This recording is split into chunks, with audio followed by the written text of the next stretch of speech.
ប្រសិនបើមិនមានប្រទេសប៊ុលហ្គារីទេនោះផែនទីអឺរ៉ុបនឹងមើលទៅខុសប្លែកអស់ស្រុងសមុទ្រខ្មៅនឹងរុញចូលទៅក្នុងដីជ្រៅជាងមុនហើយប្រទេសក្រិកសេប៊ីនិងរូម៉ានីនឹងមានព្រំដែនថ្មីៗមិនបាំងរំពឹងទុកក្នុងប្រវត្តិសាស្ត្រវាអាចបង្កឲ្យមានផលប៉ះពាល់យ៉ាងធំធេងបើគ្មានប្រទេសប៊ុលហ្គារីនោះនឹងមានន័យថាគ្មានអាណាចក្រប៊ុលហ្គារីទី1និងទី2ដែលជាអំណាចធំបំផុតពីរនៅសម័យមជ្ឈិមសម័យអឺរ៉ុបក៏នឹងគ្មានឥទ្ធិពលប៊ុលហ្គារីឬវប្បធម៌ស្លាវទាំងអស់ផងដែរ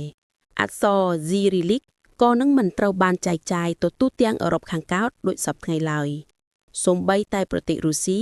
សេប៊ីនិងអ៊ុយក្រែនក៏ប្រហែលជាមិនប្រើអក្សរដូចសពថ្ងៃទេហើយកុំរំពឹងថានឹងមានសម្លេងចម្រៀងអស្ចារ្យចាៗដូចជា Valja Balkanska ទៀតផ្លៅក្នុងវិស័យបច្ចេកវិទ្យាក៏នឹងគ្មាន Telerik និង Chaos Group ដែលជាក្រុមហ៊ុនធ្វើឲ្យមានផលប៉ះពាល់ដល់ភាពយន្ត Hollywood ជាច្រើនផងដែរក្នុងកីឡាក៏នឹងគ្មាន Hristo Stoichkov មួយក្នុងចំណោមកីឡាករបាល់ទាត់ដ៏អស្ចារ្យបំផុតក្នុងប្រវត្តិសាស្ត្រផងដែរ